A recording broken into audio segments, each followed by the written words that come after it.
सकाळचे वाजलेत 11. तर इकडे मी हा छोटासा व्हिडिओ काढला आहे, बघू शकता किती छान दिसत आहे. आणि सकाळचे वाजलेत 11. तर पूर्ण काळोखसारखं झालं होतं वातावरण, पण पाऊस काही पडला नाही. पाऊस पडू शकतो कधीही. तर थोडासा पडत होता पाऊस.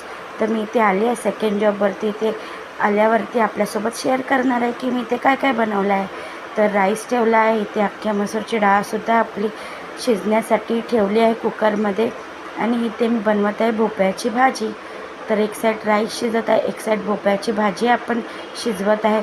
मध्ये मध्ये मी झाकण लावून शिजून घेणार आहे छान अशी भोपळ्याची भाजी.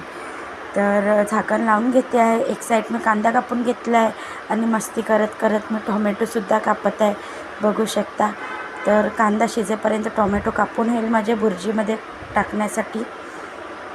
तर आपली एक साईड भुर्जी बनत आहे.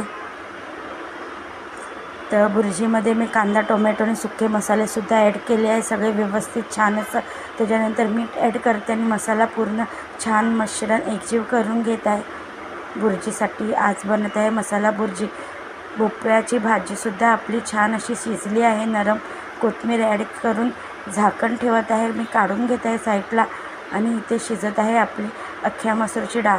याच्यामध्ये सुद्धा कोथिंबीर ॲड केली आहे आणि मी अंडी फोडून घेतले आहे. भुर्जीला चांगलं मी मिक्स करून घेणार आहे. कोथिंबीर ॲड केली आहे आणि इकडे आपली रेडी आहे अख्ख्या मसूरची डाळ, बघू शकता. कलर किती छान आला आहे. चला मग इकडे बघूया मी आज काय काय बनवलं आहे. एक साईड बनवलं आहे भोपळ्याची भाजी छान अशी आणि स्टीम राईस. इथे आपली अख्ख्या मसूरची डाळ रेडी आहे छान अशी थिक. आणि इथे बनवली आहे भुर्जी. सगळं व्यवस्थित झाकून वगैरे गॅस वगैरे क्लीन करून भांडी घासून मी जात आहे घरी. माझ्या यूट्यूब चॅनलला लाईक, शेअर, सबस्क्राईब नक्की करा. खूप सारे रेसिपीचे व्हिडिओ आहेत.